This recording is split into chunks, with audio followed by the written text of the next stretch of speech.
Vamos a dar. Right, we're going to move on to the first panel discussion of the symposium that is entitled The Anthropological Perspective and the Language of Sexuality. So we're going to give the floor to the first speaker of the panel discussion, who's Rafael Gómez Pérez, who's Emeritus Professor of Cultural Anthropology and a writer at the Complutense University in Madrid, in Spain. So, Rafael Gómez Pérez, he's a professor, as I said. He's also a writer, journalist, and a literary critic. He studied at the Colón School, and he also studied law and philosophy, and he obtained his PhD at the universities of Sevilla, Barcelona, Navarre, and Rome.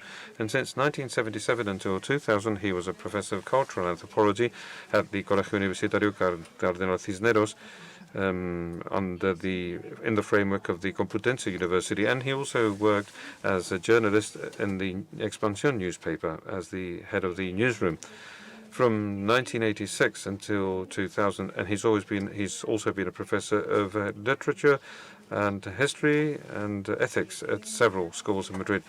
He has a very significant activity as a publisher. He's written lots of articles, and he's also done lots of literary reviews. I'm not going to list all of his many merits because they are infinite, but in any case, he has many essays, narrative, poetry, and I'm saying that, well, everything he has published, as I say, it's many, many things, too many things to mention them now. And his own memoirs, he's also done translations, and we're now going to give him the floor. So thank you. Off you go, Mr. Gómez Pérez.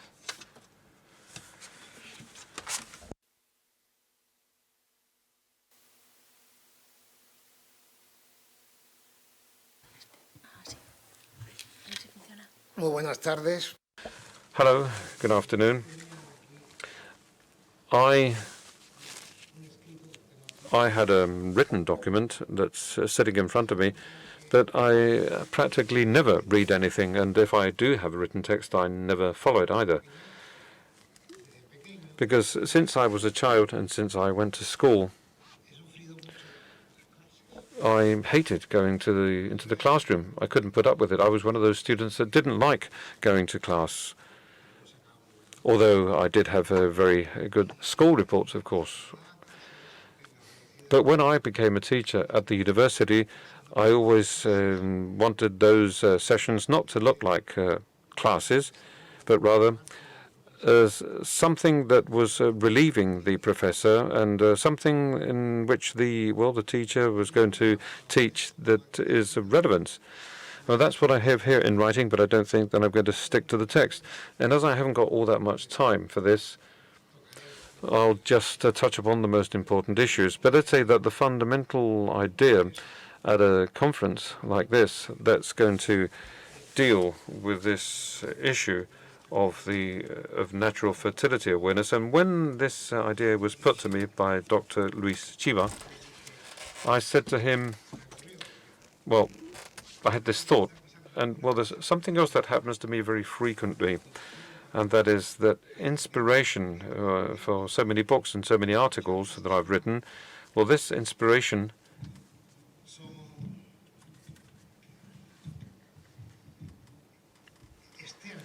it's an external inspiration. In other words, somebody comes along and mentions something to me, and I think, well, look, there's something there that I can develop.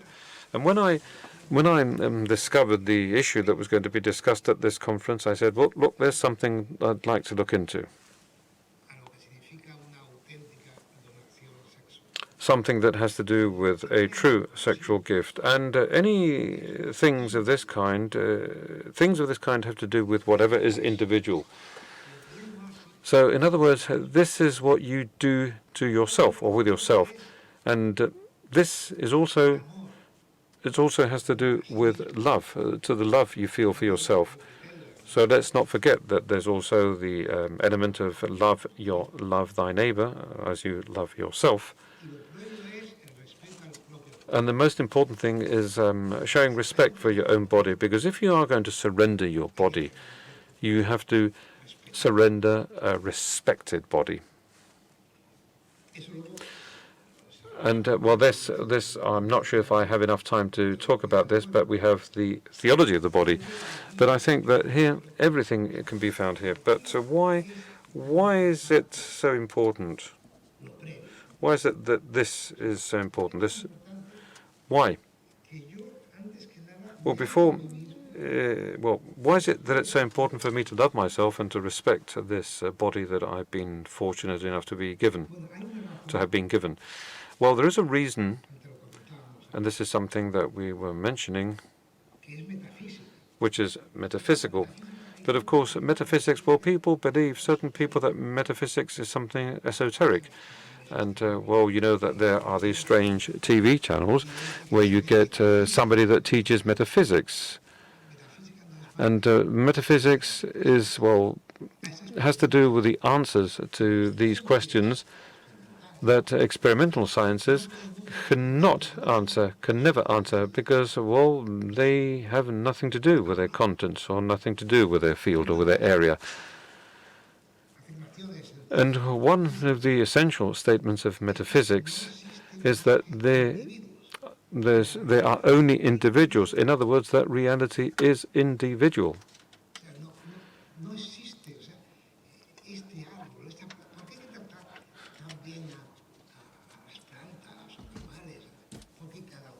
Each plant, each animal, although you might think that it's very strange, each one is itself, and it's not somebody else.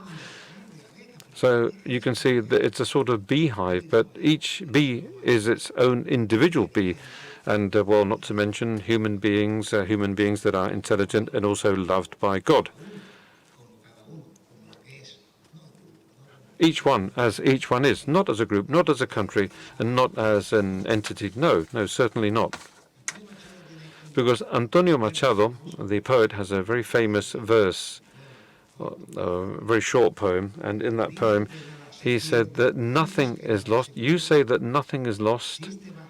If this glass breaks, if it smashes, nobody will drink from that glass again.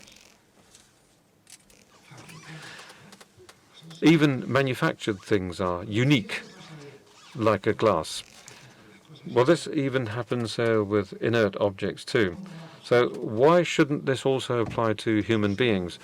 And human beings that have been designed for love.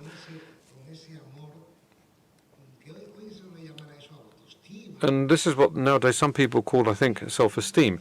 But in any case, this is the real thing. This is true love. But how can I explain this? It's a love. It's a kind of love because I'm ready to love. I get ready to love. So that would be the first. That would be the first issue that I wanted to point out. And then I would also like to mention something else now along these lines, because all of these things that you'll see later on during the conference has to do fundamentally with what has to do with the family. And I wanted to say something about this, and that is I've written quite a lot about this issue lately, because I'm not a young man, as you can see, that is body-wise, if you get my drift. But anyway, I'm more and more bothered by abstract words, by those big words that people use, because they don't really mean anything deep down. That is, things like culture. And very often to talk about the family as if the family was something that falls from the sky, as something that we will want to be in. And there are many different texts that do so. It's typical, the basic cell in the society. And I always thought, recently, by the way, that, and I insist, the basic cell of the society is the individual. And what is the family? The family is a creation, multicellular creation, created by two people that join, saying yes to each one individually. If it's not individual, there is no marriage, nor legally, nor as a sacrament either. The family is built day after day, and when children grow older, the family is the children, the aunts, uncles, the grandparents, etc., all together. The family is a building, a construction. For the family to be working well, there should be growing wealth from the individuals that make it up. When a family fails, it's because one or the two individuals that make it are failing. I believe that we have to emphasize what the individual, the person can be, because he is the one or she's the one who is going to enrich all this. And the sum of individuals that enrich themselves in order to enrich others, that's when we can see an improvement in the society. There will be to talk in a generic manner about society doesn't lead anywhere. It's not helpful. There is a famous sentence from Dostoevsky in The Idiot. There are people who say they love a lot mankind and hate those who are near them, because the abstract words can be very often used as a sort of hypocrisy in order to hide an irregular individual behavior. Both merits and sins are always individual. That expression of collective sin, I never understood it, by the way, unless the adding up all the individual sins. Well, it's also typical, going into depth in the family issue. You have around 12 to 13 minutes left. The expression in the Genesis that St. Paul is also talking about, that the union of a man and a woman makes one single flesh, as he says in Genesis 2:24 from St. Matthew, chapter 19. This is a way of speaking. It's a rhetorical way of speaking. Many people who don't understand the Bible, this is because they don't realize that the Bible is, apart from a book written by God, a literary text that resorts to metaphors or metonymias or hyperboles. When they say that Solomon had 1,000 wives plus many concubines, he means that he had many, not 1,500, of course. Or when it says that Samson killed maybe 2, well, they were well at that time. Or when they say that they've had 130,000 soldiers in an army, it's a lie, because there were not so many in the whole Middle East. So, and one single flesh is also, or unique flesh is also a metonymia. It means to take one part for the whole, or the whole in one part, apart from being a hyperbolic sentence as well. Because the reality, the truth, well, there is a text, I have quoted it already, of St. John Paul II. Well, I quote it by heart. In a marriage, every person has to preserve his own or her own individuality. One single flesh means that there is a union, a binding of wishes and desires and intentions and wills as well. But each one of them, within that union, each one with their own individuality. It's absolutely fundamental. I would never stop saying that, because I think that not insisting on this point leads to mimetism and gregarious thoughts, and from the political point of view, to totalitarianism.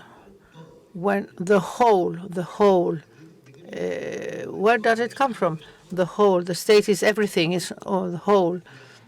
as Mussolini said, that the state was tutto, or the Louis XIV in France, the state that's me. How I can't say that about the church, because amongst other things, if you look carefully, even the word or everything or all, if it were possible, we should have to delete it from our vocabulary, because when I talk about everything, where am I placed in order to speak about it? Outside everything, outside the whole. How can I be outside the whole to talk about the whole? Or when you use article given, well, in Spanish, and we can say that the or the plural, well, we say Germans are square-minded people, and Spain is stealing from us. The whole of Spain as well? The old person who can't walk any longer, are they all stealing when I say the whole Spain is stealing from me? We have to insist on what is individual and personal in our own work in order to be able to end with those ideas that make out of life something meaningless, something gray, something that people just jump at because they don't want to think about their own problems.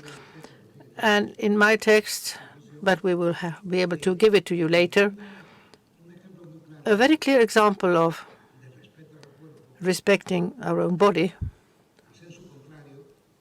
and the opposite sex as well comes due to capital sins. It's very curious. Very often I've thought that the world that has invented so many different things,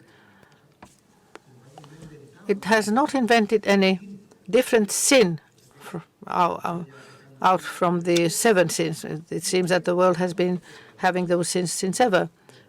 But those capital sins that are the most bodily and that mean a lack of respect for our body. I have not more time, I just mention it. These are clearly envy,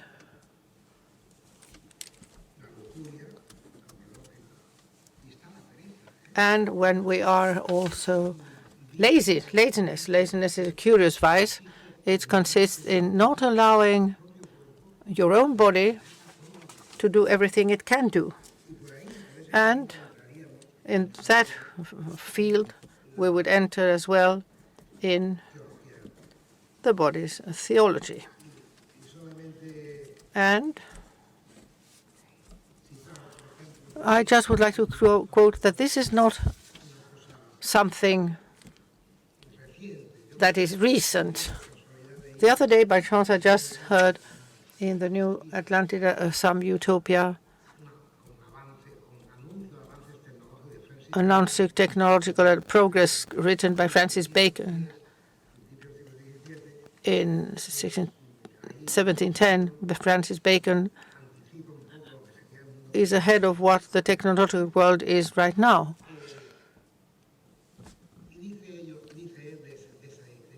And he said about that utopia of the inhabitants of the New Atlantis, it's a common saying among them that those who have no chastity can't respect themselves. And he also says that after the religion, respect of oneself is the greatest of the vices. I could have prepared that when I came here, realized that Francis Bacon in 1610 had written the same thing. Confirmed another thing that I also have written in my book, human constants. Even if things change, the tools change, technology changes, the technique of techniques, what is deep inside a human being is never changing. The strength of what is physical never changes. Even if I'm asking things through the internet, somebody has to come and bring it to me. And the world today, and as yesterday and as ever, has have had sins, and he has also loved likewise. I'm going to John Paul II talking about the text to the Corinthians, the Holy Spirit of the body. The Pope said the apostles point out toward the human body as a source of particular moral duty that commits Christians to the purity, the same that Paul defends as the requirement of maintaining your own body being filled with being saint and respectful. I don't think I have more time, so we can follow another day.